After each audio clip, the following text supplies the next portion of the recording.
Hello and welcome to the Breaking Muscle podcast.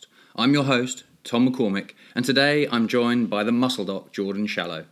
Jordan is a chiropractor, strength and conditioning coach, powerlifter and educator. He's the co-founder of Prescript, which operates on the three pillars of mobility, stability and strength. In this episode, Jordan identifies the missing piece of the puzzle when it comes to enhancing performance, gaining strength, building muscle mass, managing injury risk, and developing more robust athletes. He explains how developing a foundation of mobility and stability can facilitate an increase in strength. This is an interview I've wanted to do for several months, and I'm delighted to finally get it done. Listening to Jordan will shine a spotlight on what your limiting factor is when it comes to getting results. It will identify why you get those nagging injuries or why you keep hitting plateaus in the gym. I'm willing to bet you'll learn you've had a blind spot when it comes to your programming. What's crazier is that blind spot has been hiding in plain sight the whole time. So, without further delay, let's dive in and discover the missing piece of the puzzle. Let's do it. Yes! All right, guys, if you're wondering why I just cheered, Jordan's fucking fist pumping. It's third time lucky. I've had an absolute shocker, but we're finally here and recording, which is always a bonus for a podcast, with Jordan Shallow. I'm going to make him give you a little bit of a background about his history again. It's the third time I'm going to hear this. So, it's a great story. So that's why it's so good. I want to hear it a third time. Jordan, everyone's thinking, what the hell are they talking about? Please, you did a beautiful description of your journey into fitness. Let's make it even quicker and then we'll crack on. Right. So long story short, I'm a chiropractor, powerlifter, strength and conditioning coach. I studied kinesiology at the University of Toronto, transferred over to chiropractic college at Palmer West in California. From there, I became corporate chiropractor at Apple's world headquarters, transferred into head strength and conditioning coach at Stanford University for the men's and women's rugby team, opened a practice in a powerlifting gym, became a powerlifter, started a podcast, started an online business, been traveling for 2.5 years, and now I guess I get classified as a fitness educator. How's that? Boom. I mean, that was spectacular. I suppose practice makes perfect, right? So you've been on hundreds of podcasts and now you've just had to do that 3 times within about a 5-minute window. So you've nailed it. Anyone needs, your elevator pitch or whatever, now you can, your backstory, you've got it all in 30 seconds. So there's a couple of points that have come out of the various introductions I've tried to get with Jordan. First of all is actually my dad should probably be interviewing you because he's passionate about World War I, you're World War II, but he's written 3 books on the subject. So you'd probably have a far better chat with him. Number 2 was you've mentioned a really strong powerlifter a couple of times. It's Dan Green, right? That's who you're referencing? Yep. Yeah. So one of your first patients, Dan Green, one of the strongest human beings on the planet, and also one of the first powerlifters, possibly the first powerlifter I ever saw, who was in incredible shape and made you want to look like a powerlifter, not just be as strong like a powerlifter. Which, as a little tangent, how important do you think he has been in making powerlifting like really cool? Because when I first started training myself, it was West Side, you're all in gear, there's really big fat guys that are incredibly strong. That was impressive. You didn't necessarily want to look like them. Now I feel like there's a whole bunch of people, well, let's be fair, we'd like to look like Dan Green with our shirt off, wouldn't we? So. Yeah, I mean, Dan really pioneered, I think, the movement of raw lifting or classic raw lifting. I mean, not to be outshone, outdone. Ed Cohn was incredibly jacked for a raw lifter, but a lot of good times, Ed lifted in multiple or single ply as well. Kurt Kowalski, if you ever look at old pictures of Captain Kirk in the early 90s, but I think Dan was our generation's Captain Kirk, and he just started to hit numbers in wraps that guys were barely touching in a suit, right? So he with the long hair and everything, and just like his very quiet demeanor, I think he really changed powerlifting and in my opinion, single-handedly put it on the map. Because unfortunately, people don't really dig into the history of things, and you could go to a local powerlifting meet today where a lot of people started, and maybe their only sport is powerlifting, and he'd be a pivotal reason as to why. But you throw out names like Captain Kirk or Ed Cohn, and they might not be as well versed. So he is very much the catalyst, which took powerlifting out of West Side and put it into every time we see a squat rack or numerous squat racks in any commercial gym, we have Dan to thank for that. Yeah, absolutely. I remember the first time I saw him, I think he was working with Renaissance Periodization on their diet or something, and they put a picture up and I was just like, who the hell's this guy? Straight away wanted to know. Then obviously you see him lift, and some of the videos, absolutely ridiculous. On a little side note again, have you read the book called The Purposeful Primitive? I haven't. All right, it's by Marty Gallagher, and it basically has a bunch of those old guys, and he used to be in the gym with them, coaching them or whatever, and stories about them. So Captain Kirk, all those sort of things. Fascinating if you like a bit of iron history. So another point you made is that you got a job with Apple. As we discussed earlier on, you got more sort of hands-on practice than many people get maybe in their career in a short time frame. Can you tell us a little about your experience at Apple and how maybe that framed what you ended up wanting to do? Right, yeah. So I mean, Apple, you have to imagine having a base, imagine as a trainer having a base of clients, or as a chiropractor having a base of patients that are all immeasurably smart, right? Like extremely hyper logical. So, we tell ourselves these stories to fill in gaps in our heads, gaps in our own head and of our understanding. And then when we have to verbalize this to general public, we come up with things to fill these gaps. And with the hyper logical, 150, 160, 170 IQ, think tanks that operate at Apple, you really have to dispense with your own reality quite quickly, and those gaps in your own logic and storytelling start to get torn apart.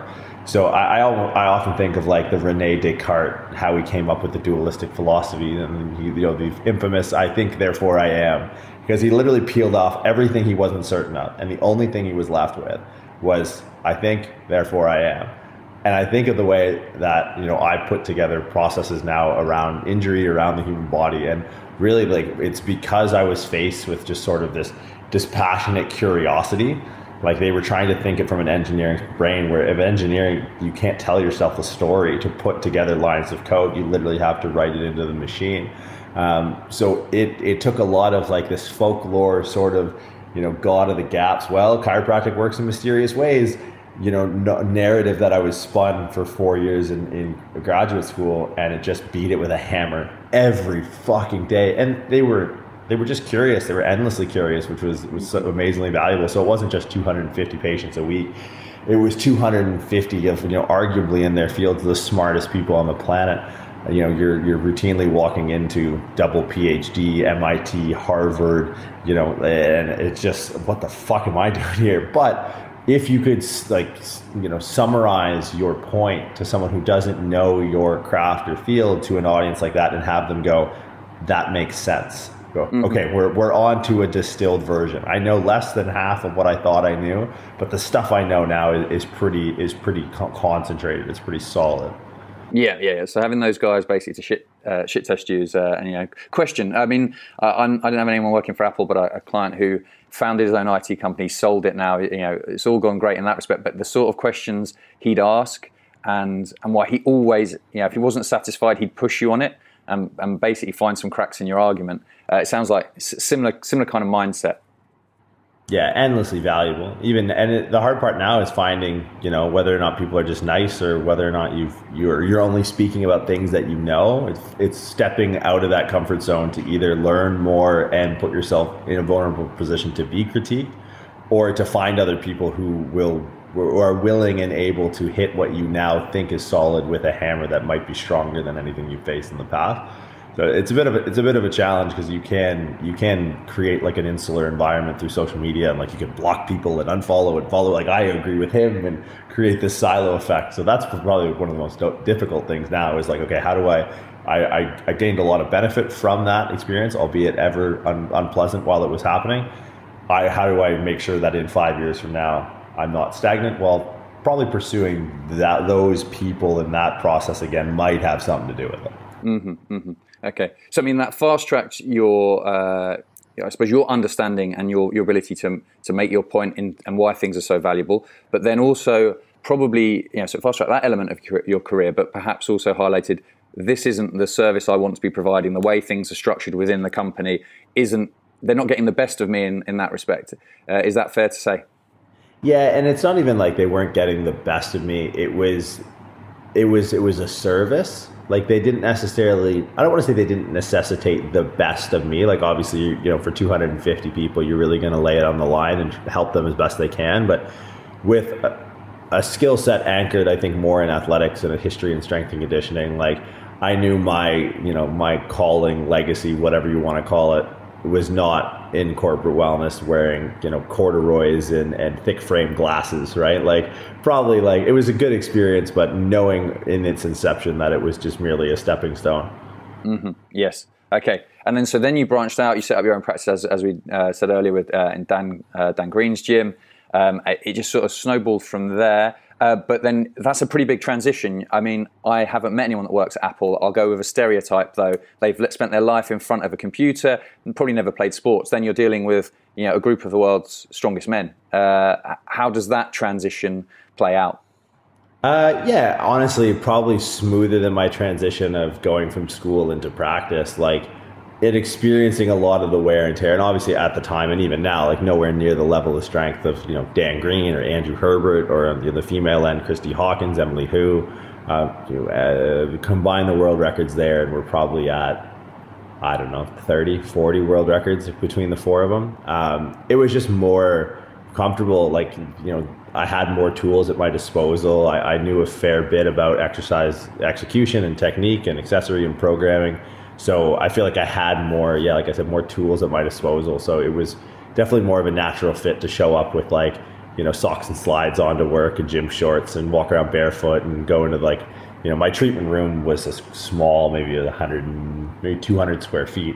But the real treatment room was the 5,500 square foot facility of Boss Barbell. Like if your elbows hurt when you squatted, it's like, all right, well, let's just go put a bar in your back and see what's wrong with your actual squat before we actually go looking at your elbows. Mm-hmm, absolutely. And I suppose the mindset, there may be quite a lot of similarities. You've got the athletes, they want to be the world's best. The difference is that they're applying it to their physical self and the performance of their sport, whereas the guys at Apple, obviously they're driven, motivated and want to be the best, but perhaps their focus was on being the best programmer or whatever.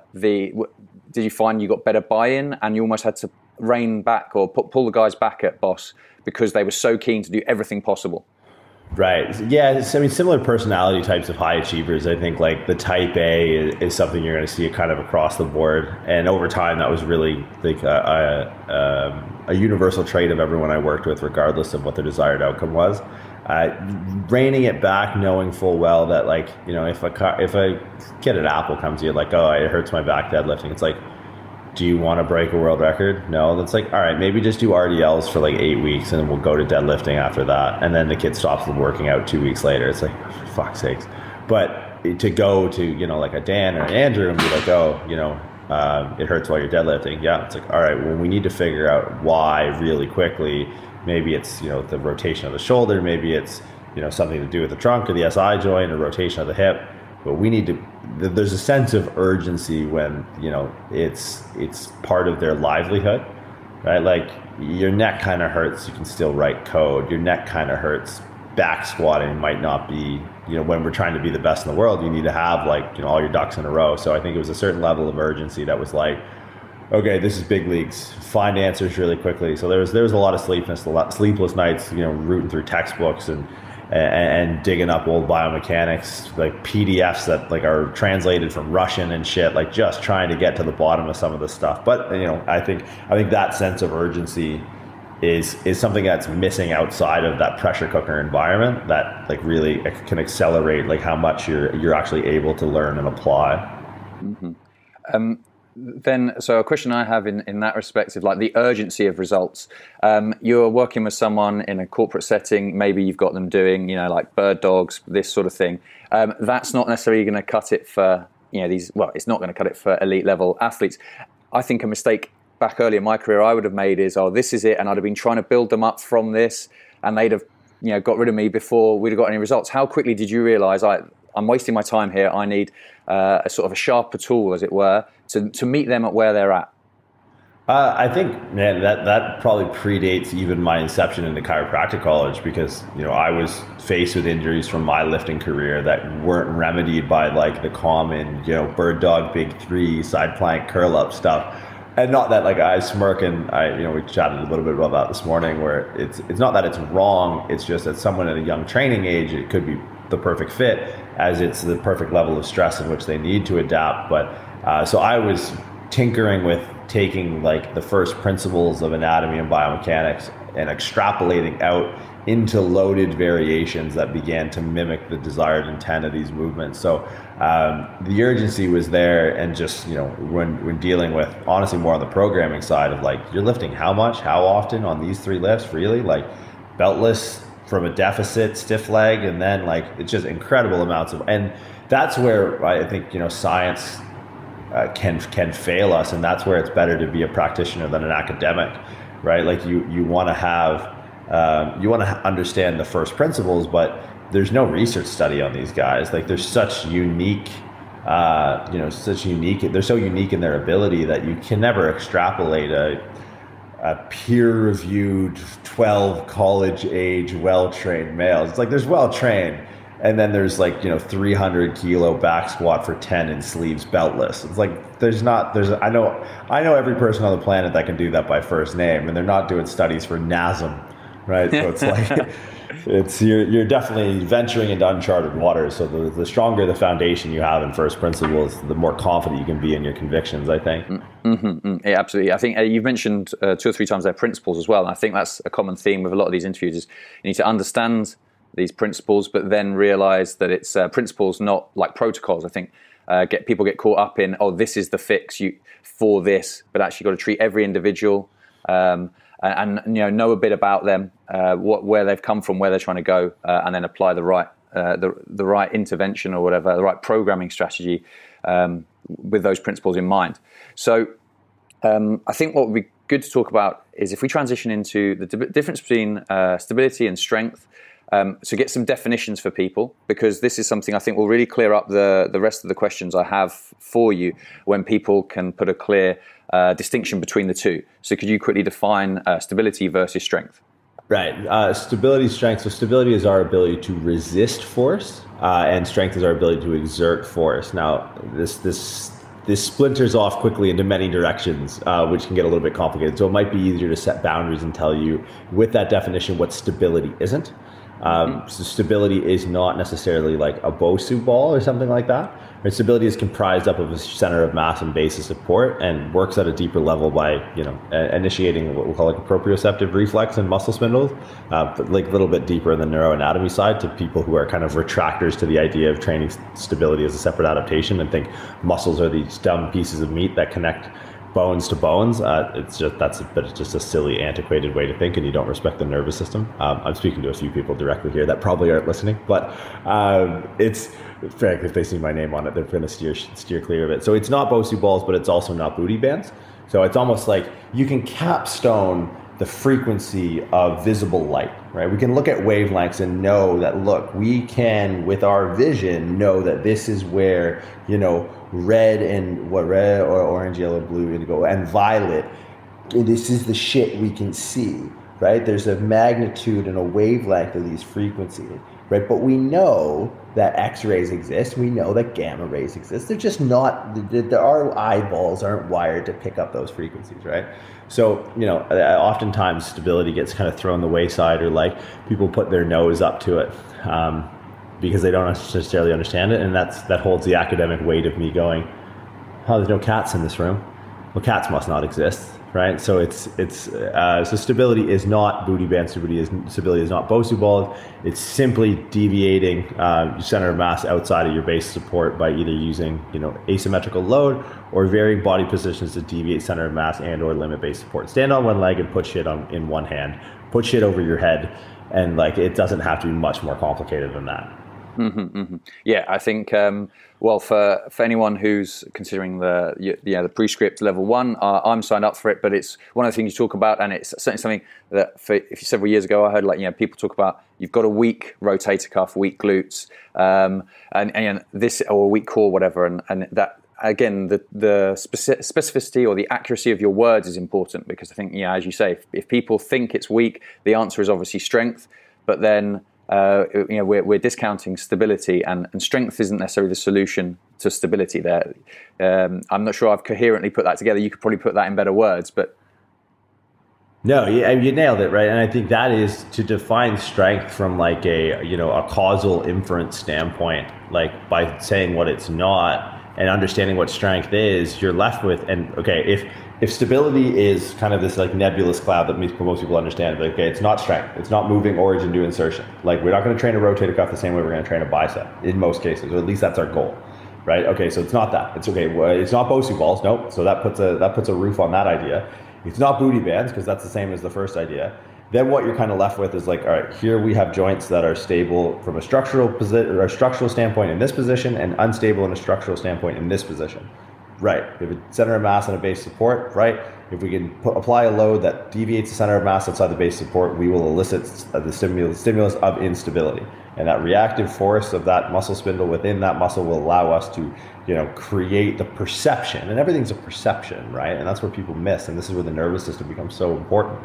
So we can improve that perception of stability. In the same way, an external means of stability, like a belt, that is all we're doing, is improving the perception of stability, right? We're doing it externally by, maybe like overlapping where we would see the fibers of our external obliques sort of cinching around and laterally compressing our lower rib cage. Now we're just doing that externally, right? So that's giving us stability. So we have internal stability and external, right? So we have an external oblique, or a transverse abdominis, and a belt. The transverse abdominis would be something we would consider internal, things that can give us that perception of, that ability to resist force within our own body. We have external, which would be the belt. Right? So being able to play this other slider as like another adaptation rather than just volume and intensity. Right? We're just going to do some for a few, or we're going to do a heavy one once or a light one a few more times. Like, it allows us to see and start to measure and manage a different underlying sort of autonomic system that's sort of running in the background. Mm-hmm. So the thing with stability is it's not sexy for Instagram, right? So you're pulling a 1 rep max. That impresses people on Instagram. Stability maybe is a harder sell because you're not getting loads of likes and follows out of it. But so then we've got maybe a little sales pitch for people thinking, oh, this isn't going to look really cool on the gram. So stability will, if you improve stability, reduce your risk of injury and improve performance. Would that be fair? I would say would give you a better foundation in which you could build a stronger technique for compound movements. By that extension, I'd be a little happier with the injury risk management statement. It'll make you move more efficiently. Like, if you're trying to be, like a bodybuilder example is usually the hardest sell, right? Because the aesthetic of them lifting in the gym is very important.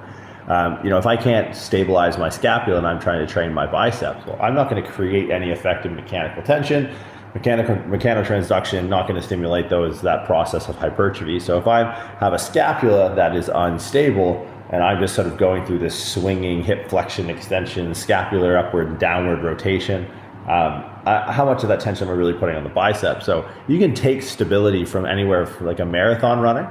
Like, look, this is how inefficient you are when you stand on one leg. In a marathon for the, 3, 4, 5, depending on how good you are, 10 hours of a marathon, how often are you standing on one leg?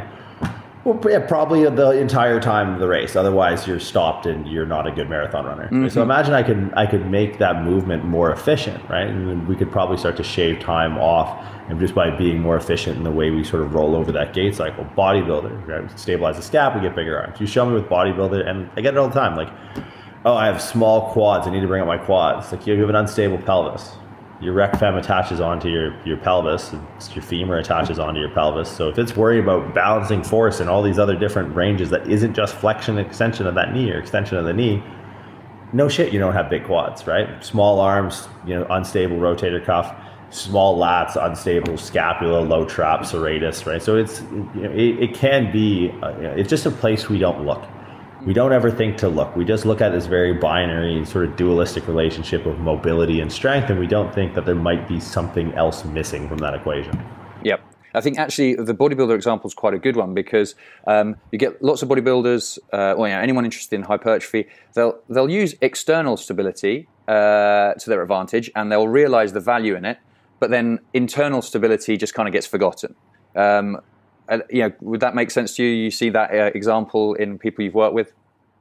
Yeah, well, the thing is they just double down on it, right? And you start to put them in a smaller and smaller box of function. Like, I can't do overhead dumbbell tricep extensions anymore because it hurts my elbow. So I'm going to do overhead cable tricep extension. And then all of a sudden the overhead cable tricep extension at like the little less adducted shoulder angle, now that gets a little bit painful. And as we come down the pipe, next thing you know, these guys they're just left doing single arm tricep extensions, the only thing that doesn't hurt their elbow, because their shoulder that anchors the other end of that humerus is just rattling around inside that scapula, and our rotator cuff is out to lunch, because every time we press, we have the external stability of a machine, right? We have this guided track in which we are constantly traversing our muscle challenge through, rather than opening up the freedom of range of motion, creating that track internally by, like, a dumbbell should feel like you're pressing on a Smith machine. If you have adequate stability working on the back end of the rotator cuff, of the serratus, of the rhomboid, of the mid-trap, and things like that. Mm-hmm, mm-hmm. Yes. Well, I mean, I've spoken to a few people, and like, I kind of feel like external stability short term can be very good in terms of producing a stimulus right there and then, but for your longevity and long-term progress, the ability to create internal stability is vital for you to get as big and strong as possible in a long haul. And just because if you're injured and can't train, you can't be providing a stimulus to build muscle. And if you rely too much on external stability, like people lock themselves into position, nothing's moving except for the target muscle, which is great for getting a lot of output out of that muscle, but it does seem can set you up for issues down the road. Right. You need to be able to find a happy medium of isolation and integration, which is basically, finding a happy medium of, training a muscle's action versus training a muscle's function. Excellent. Oh, that's a beautiful segue. So tell us the difference. Right. So, I mean, a muscle's action is often what gets indexed in any Wikipedia, Google search of like, all right, what's a bicep do? Well, its action is it flexes the elbow, supinates the wrist, and is a secondary flexor of the shoulder. Right. What most, anatomy textbooks or classes won't tell you is what the function of the bicep is. The bicep functions as a glenohumeral depressor, right? So function is going to be how these muscles operate when we sort of walk and breathe. It's like a loose definition, because like human function, there's nothing that's it. That's really like throw sleep in the mix, and reproduction, and that's pretty much human beings, right? That's where, however many 100,000 years ago, that's really what we did as full-time job. Walk, breathe, reproduce, sleep, and die is pretty much what we did. So if we look at, the diaphragm, or the way the glute med works, for example, that's probably the most popular one. If we're looking to abduct our hip against resistance to build the strength of the glute med, sure, if you have like aesthetic goals for it, that's fine, but your aesthetic goals at a certain point will be limited by your actual performance and function of the hip. Like when I walk around, I don't kick my leg off to the side. Right, yeah, there we are on the Stairmaster 3 times a week in the leopard print frickin' tights that you bought off Instagram, kicking the guy next to you in the kneecap every single time you do a stride. And it's like, well, like that's fine, but like that isn't going to carry over to actually having a stable lateral hip, which is the function of the glute med. So the action is how we move from insertion to origin, but the function is how that muscle is going to behave when we, roughly speaking, when we walk and breathe. Yeah. I think that's really clear. And I suppose one of the confusing aspects is that, actions are listed as functions in textbooks. So you can't blame people for sort of blurring that. I mean, I've been exactly there. There'll be videos of me talking about a muscle's function, and I'll be listing actions, but it's just a terminology. And I think it's a really nice way to separate the two and clearly define them. So I think that's excellent. Yeah, it's not in a book until my book comes out. So don't feel because it's just I think it needs another designation, right? Like it just because it's a different way we're going to train it. Like I can't train the biceps, function as a glenohumeral depressor doing a preacher curl. Can't do it. I have to be somewhere up in this unstable position for that thing to actually function properly. Oh, wouldn't you know, my bicep now runs horizontal with the rest of my muscles that stabilize my shoulder. Like it's a kind of a term that I've coined over the last couple of years, as I found a need for the distinction between the two. Yeah, I like it. And so quickly on that, there is a book coming, is there? Yeah, fuck, man. There's a level 1 manual that'll be done by the time our 16 weeks is over. Now, I might have it carved in a stone somewhere here in Australia, but it'll be come hell or high fucking water. I said it this morning just so it would be done. I have basically 16-week chapter summaries written so we can have a reference past the actual course itself. But I do have a publishing agent I'm working on a little bit more of a narrative style, concise book, and a little bit more encompassing to principles outside of the level 1 course that will come out sometime before I die. All right, well, we're all looking forward to that. So, not you dying, the book. Right. Well, you know. Some people that you may be not listening to this podcast, they might feel differently. They might be. That would look fine. Yeah. Right. So now another concept that I really like of yours is the concept of the Gatekeeper Exercises. Now, I mean, the name makes sense when you explain what they are, but can you talk us through what a Gatekeeper Exercise is? What qualifies it as a gatekeeper? Right, like understanding that so much of what we deal in is in the realm of perception, which is one of the functions of the nervous system, right? Like, we deal with emotions, we deal with perceptions, we deal with stimulus. The nervous system is like pretty multifaceted, but perceptions are so easily swayed, let's say. Like, I have an uncle that when he eats red meat, he like sleepwalks, which is the weirdest thing. So his perception of reality just goes, so it's like, the guy's got a ribeye and it's 2 a.m. in the morning, he's ripping down the 401 behind the wheel of his Cherokee. It's like, so we have the same thing with perceptions around our joints. Like, if I sit down on a flight, and this happens quite often, or used to anyways, God, I miss flying. You would get off the plane and I would have a scheduled deadlift session. Now, I need to sort of put on trial the stability at my hips, the stability at my spine, not so much the stability at my shoulder, but so I've kind of come up with exercises that are like, this is the function of the hip, this is the function of the spine, this is the function of the shoulder. If I'm not showing transient signs of function in the moment prior to loading, I'm probably not going to load it. So like a good example would be like a single leg RDL. If I'm going to go deadlift and I'm going to hinge and my torso is going to be somewhat parallel to the floor, and I'm going to rely just strongly on my lats and glutes to really stabilize my lower back, I want to make sure that, my glute and glute med are in a position and my core in a position to resist just the force of my own body weight. And if I find myself standing on one leg and starting to hinge, which is minimizing your base support and then deviating your center of mass, and I'm in a position with one leg where I'm going to be with 2 legs and I can't seem to figure it out, well, I'm going to work on that until I can figure it out before, hundreds of kilos go on that barbell. Because if I know when I'm isolating, the function of the lateral hip, primarily the glute med and like the lateral rotated group, if those aren't up to par in reactively keeping my center of mass over my base of support when I have limited and deviated both of those 2 points of stability, then I know when I have my other foot as its companion on the ground when I'm deadlifting, I'm getting my stability from somewhere. I'm not falling over when I'm deadlifting, but that somewhere is not function in muscle.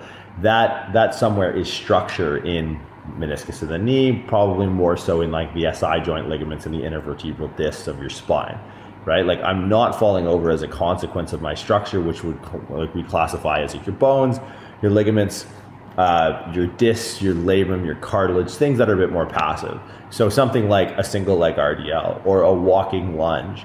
I really like kettlebell bottoms under press, kettlebell windmill for the serratus. Like, if I don't have enough thoracic extension and rotation to get in a proper windmill position, perhaps my thoracic spine is not in a good, or doesn't have a perception of range of motion that would really allow me to, maybe bench press effectively in the short and long term. So I'm going to do what it takes and regress to the point where it's like, okay, I can stabilize my serratus by getting into this position actively, where I have the mobility to then stabilize that position. Now I've earned the right to sort of load. So they're really remedial drills, essentially. And I look at them as such, like they're just drills. They're almost like assessments of capacity. I would look at that, like an assessment of capacity of an end range joint position. If I can get into the joint position and I show some sort of stability or capacity there, so if I have variability of the joint and mobility of the joint, and I'm showing stability at the joint and capacity at the joint, then I have licensed the right to then load that joint for strength and power. Mm-hmm, mm-hmm. That makes sense. And so as someone who's experimented with some of these, it can be, well, day to day, you can get some quite variable distance. Some days you walk in, single leg RDL, just nail it, and talk about that nervous system. Other days you come in and you face plant. It's very embarrassing. You've got no weight in your hands, and next thing you know, everyone's wondering why you're hopping around on one leg. But there is the benefit there, from starting to experiment and integrate these into my sort of preparation for a session and checking where I'm at, and then not diving in with a deadlift until I've been showing at least some kind of stability over there. The session then just goes that bit better. So I get that feedback personally, which is great.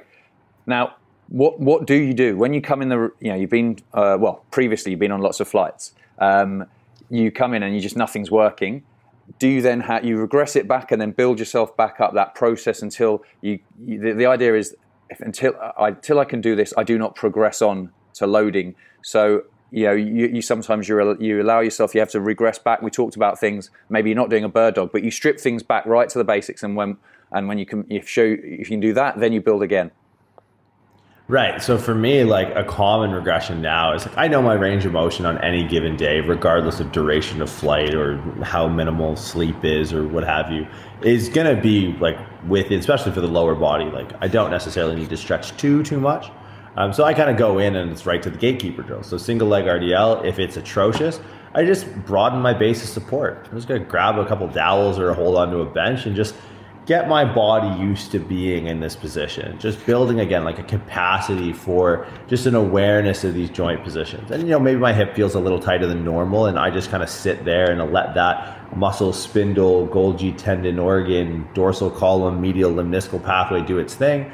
And then I start to peel back. I go from maybe supporting with 2 dowels to 1 dowel as I go from empty bar to 60 kilos to 100 kilos. And then, before I really kind of go into my working sets, I want to make sure that, we're kind of firing on all cylinders as far as just being able to simply hinge on one leg. And it's amazing to me where this gets, blowback, because it's like, look, I know the same people that are going to critique this and be like, well, that's not a measure of anything. Again, they're not really a strong understanding of the nervous system, or the same people that'll look down at a Whoop band or an Apple Watch or an Oura Ring, and that fucking thing will tell them that it's good to train or not to train. It's like, really? You're going to let an app tell you that it's good to deadlift because your sleep score was like a 8 or whatever? Like, you're not going to take like a very like time, like a very like specific and transferable metric of your body's position and ability to control, but you'll fucking listen to a ring on your finger? Like, get out of here. Nonsense. So I think that's a couple of good points there. So anyone who's thinking about doing these things, they've never done them before, the way you talked about, you might regress yourself and build your back up, might show where their entry level is. A lot of people, they come in, they try and do a single leg RDL straight off the bat. That's not going to work just because they don't have that stability. But having a dowel perhaps in 1 or 2 hands just to give them a little bit of support and then work from there. And it's like anything, you're just trying to progress from where you're at to get to where you want to go, whether that be with your stability, and any kind of training. Another thing, just quickly on the whole sleep readiness thing, I've got a client who he's a tech guy, he tracks everything. And if I ask him, before every session we go through like his sleep, his stress, his hydration, nutrition, just to get a quick check where you at. And his sleep, he'll say, hang on, wait. So he can't answer me based on how he feels. He has to look at the app and go, oh, well, I had this many hours, this much was deep, whatever. And I train his partner as well. She thinks it's hilarious. Because you ask her, she's like, yeah, oh, great, sleep, felt good, whatever. He can't trust. He's lost the ability to trust his own perception of how he feels. He has to revert to the data. Yeah, the AI is here, man. We are the machine. Like Elon can stop with the Neuralink stuff. People already have that mesh in their brains already. Yeah, it's hilarious. I love asking him, love watching it because it keeps me entertained. And as much as I can try and argue with him, he'll still, he'll go to that. He'll actually contradict his feel. I feel good, but I had bad sleep. Like this. So it's hilarious. Right, so I think, gatekeeper exercises are excellent. Now, another thing that I like about them is that you kind of keep them in, they're integrated. You might go off and do your first set of squats or whatever, come back and you might flow through these again to check they're still there because, but between, say, squatting 60 kilos as a first warm-up for you and I don't know what a top working set's going to be, but, a lot heavier, you want to make sure that you're still displaying that ability to stabilize under the really heavy loads, right? So to some extent, you're integrating the warm-up rather than it being clearly defined as a separate section. That, I think, is probably the biggest takeaway, that when going through like gatekeeper principles or like, what I'm coined to be like these gatekeeper principles, that I think is the biggest takeaway. That do your warm-up shit with your workout shit. So like I always make the comparison of like I love the 4x100 relay in the Olympics. Like it is one of my favorite sporting events of all time. And you notice that, you know, the second leg of the race, there's a path in which, or a part on the track in which the second runner is already moving, right? It's not sitting there like flipping the gram. And next thing you know, like, you know, a Sofa Powell hands you the fucking thing. Like, oh shit. And then you fucking hightail it down the track to Johan Blake or whoever's waiting for you. There's a move. There's an ascension of dynamics, right? So if you are someone who's super immobile, there's nothing wrong with static stretching before you train. If you're static stretching before you stabilize, then you're going, because all it is just like, look, you know, how much energy it takes for me to do a couch stretch versus how much energy it takes me to do a Bulgarian split squat. Like the demand on that passive, inert, static stretch of like the quad and the rectus femoris and the couch stretch of the psoas, the TFL and everything else is then just going to ramp up a little bit to me now standing on that leg I was stretching and then having those muscles contract, right? That's what that reflex does. It causes that extra fuse of muscle fibers to start to contract. So it's not like I'm going from like stretch my hamstrings into a vertical jump and like tearing the shit out of my hamstrings and just jumping really shitty.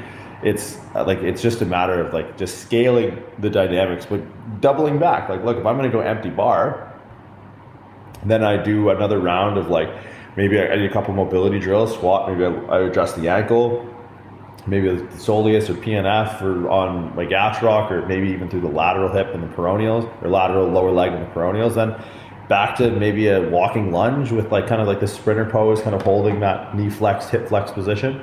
And then I just go squat maybe 60 kilos, and then I do it again, and then I go back to 100. And then as I start to show an increasing awareness of the stimulus that I'm trying to really drive in isolation from those gatekeeper drills, and I can feel that expressed intent of stability at the lateral hip or improvement of the ankle dorsiflexion, then I let the baton pass and I let the workout sort of commence from there. Mm-hmm. Absolutely, yeah, makes sense. I think the key thing for people is to kind of do a needs analysis of themselves or their clients and know what they need. So I have a female client. She's an ex-dancer. Mobility is no issue. She's got great stability through the hip. She has to, she's had to hold all these positions on one leg, and she can nail all those drills. But she needs strength. So we're not spending a lot of time doing stretching or stability work. We just check, it's okay, it's fine. The focus on her is strength. But I've got guys who, they're traders, they're work in finance, they're in front of their laptop, they're mobile all day, and those guys really could do with some more mobility, some more range, thoracic extension, and a reasonable portion of their session is spent on developing that so we can then perform in the gym. And it's not a case of you need to do loads and loads of stability work if you are already stable. It's about doing what you need to get the result you want. Yeah, what a novel concept, huh? Yeah, it's weird, eh? It's weird. So actually, that made me, as I was saying that, I've got these guys, and in the lecture that I sat in on last night, you made reference to something similar to this, but the type A traders, they want results. They're stimulus junkies. They want to feel like they're working, and they want to know there's a definite outcome. But, they're locked in a terrible posture, whatever. They need some thoracic extension. I need to get that work in, but I need to make it feel to them like they're doing something productive. And you made an example about the businessman from Singapore, I think it was. But how do you go about getting buy-in? I think that's the key thing. Getting someone to engage and go, okay, this is worth my time and is going to be worth my while. Right. And I mean, it's probably an unpopular answer, but I think you are your own body of work. I have an easy time with buy-in, and as you the same, I'm sure, because people look at you and go, okay. Regardless, like you could be telling someone like how to back, like you could be backing in a truck. Like some guy's just like another full-grown man could be driving a vehicle, and he'd look to you and he'd be like, yeah, no, bring it back. And he would look at you and be like, I fucking trust this guy. I trust this guy because he's jacked out of his mind, right? There's a certain, and it's a really bad answer to have in like 2020 PC, cancel everyone on the internet sort of thing. But that's the fucking truth.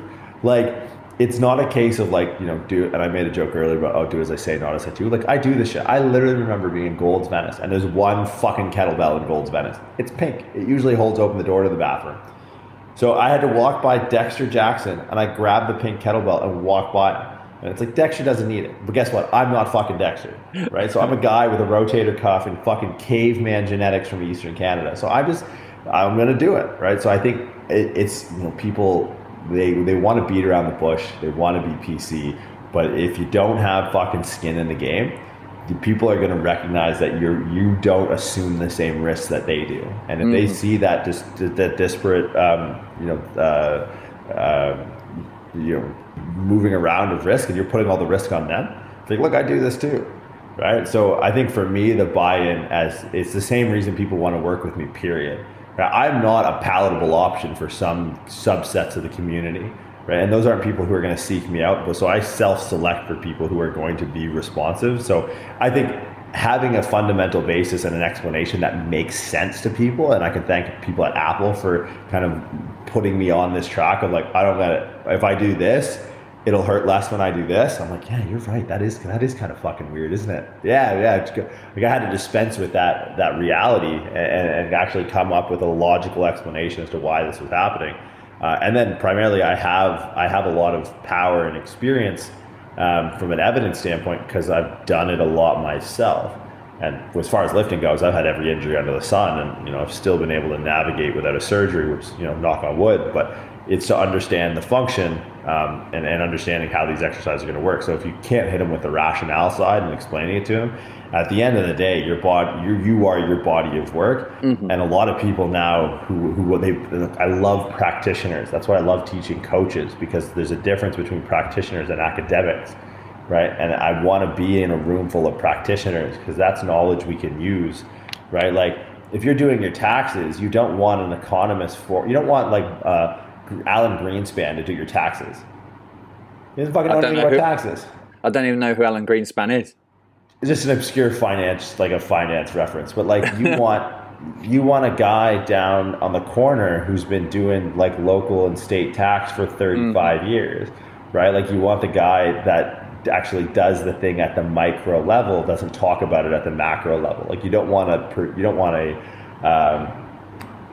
someone that is a theorist. You want someone that's actually a practitioner. So, we can look at all the research studies and be like, oh, like there's no clinical evidence. It's like, that's not what science is for, man. Like science is not for that. Science is for understanding the first principles. Like the research studies that, look into ascending cortical spinal tracts. That's the science that we need to, there's not much scientific evidence that says if you jump out of a plane and your parachute doesn't open that you're going to die. They haven't done the research on it because they understand the first principles of gravity. It just doesn't make sense to me that people are so averse to these things. But if they are, you can kind of lay out this logically at their feet, and you can be, the accountant on the corner. And everyone with Instagram now is trying to be the Alan Greenspan sort of, the meta academic. Who the fuck cares, man? That's not who you want when the rubber hits the road. Yeah. I think having a coherent argument and which way to make your point is important, but also looking the part and having some kind of evidence that that the principles and the things you talk about are effective is obviously important. I mean, I don't think I have a master's in strength and conditioning, and I think some of my clients think that's cool, but none of them asked me about that when they first came to work with me. They were like, most of them are referral, like, you got results from my buddy, you look like you've seen a weight once in a while. This could work. Yeah, you got the masters of a 52-inch chest. Like that's the degree that you carry around with you. I wish. But it's also why no one's coming to me for hairstyle advice. But all right, so I've just looked at the time, and because of my techno issues at the start, we're sort of overrun a bit. Jordan, you okay for a few more minutes? I'm good, man. Let's roll. Okay, cool. So I think we can probably wrap up the gym. I think people have got a sense of what your approach to things, why they should be more interested in looking into this a little bit deeper. I've got some quick fire questions for you, and then at the end, I would love for you to take a moment to tell people where they can find out more about your work and how they can get involved. So they're just yes or no questions, or sorry, not yes or no. They're either or questions. I know what I'm doing. Okay. All right. So pizza or burger? Pizza. Okay. Chocolate or peanut butter?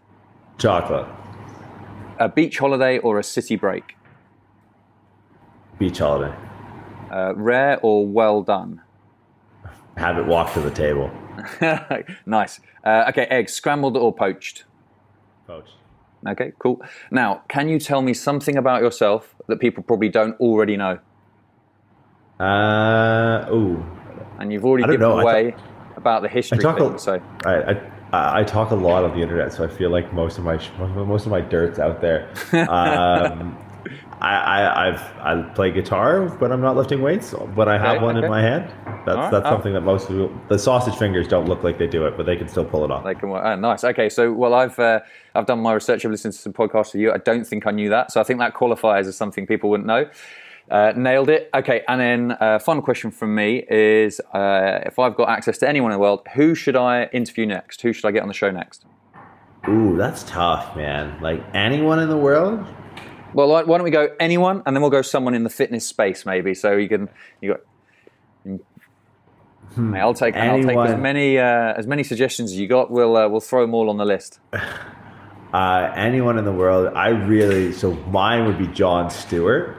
Mm-hmm. So I think if you could ever interview him, he would be high up on my list. That's one where like you get the question, if you could have one person to have dinner with or something. He's like that'd be the guy. Comedian. Yeah, comedian, political satirist. He's kind of out of the game, but I really like his stuff. He's the one that I think I learned how to monologue off of. So when I go on my like eyes crossed rants, a lot of that was just from watching him do it. In the fitness space, man, that's tough because I think there's one person that I would, and again I'm being really selfish with this, but I would say Jordan Peters would probably be high on my list. Mm-hmm. There are people who I've wanted to and have had the privilege to. I would say like he's probably high up there at the moment. Ben Pakulski is always one that jumps up on the list. I've had the pleasure of having Ben on a handful of times and being on his as well. Who else is really good? That's tough. It depends on what genre, but pure fitness. Yeah, I really like the guys that just go into the trenches and train. A lot of them are actually British. Dorian Yates would probably be up there. Yeah, especially his full yogic transition into psychedelics from Anadrol. Like it's just a crazy. Those are probably my top three. If I had to keep fitness, it would be BPAC, just because he's a great dude. Jordan Peters, because he's the only guy I've ever seen make a Smith machine look fucking badass. And that's his superpower. It's unbelievable. And then if I had to go back, I would go Dorian Yates. Okay, cool. Good shout. I think I'll get on those. I think I'm planning on having a word with Mark Coles to get him on, and he's obviously a good buddy with Jordan, so I'll get them to connect that way. Hopefully we'll get Jordan on, and that'll be a great shout. Right, so that's all from me. Please now take a moment, let everyone know how they can find out more about your stuff, where you are on the internet, all over the internet, on Instagram, that sort of thing. So Instagram is at @the_muscle_doc. Website's Prescript. I usually push people to this dog charity that I really like called the Mr. Mo Project. Or if you have any money to you don't want to spend on protein. I actually have some friends in Lebanon that their gym just exploded today. Oh, really? You didn't see? Mate, I've got up and I've just given the kids some breakfast and spoken to you. Yeah, if you look on the news, and I'm not sure when this is to release, but 3,000 tons of ammonium nitrate detonated in the port of Beirut. So if you have extra money and you're listening to this, find a charity in Lebanon. I have some close friends of mine that I checked in on today that one of the greatest gyms I think I've ever been to, called Barbell House, is based off of the location, more than likely in ruins. So if you have Red Cross or whatever, you can donate to something over there. Do that before you go to any one of my websites, because that's just kind of paled in comparison, in my opinion. Wow. Well, my sort of aversion to news since COVID kicked in, I've basically been avoiding news at all costs, and there we go. So I have no idea what's going on in the world. I'll have to get myself on the news and start getting up to date again.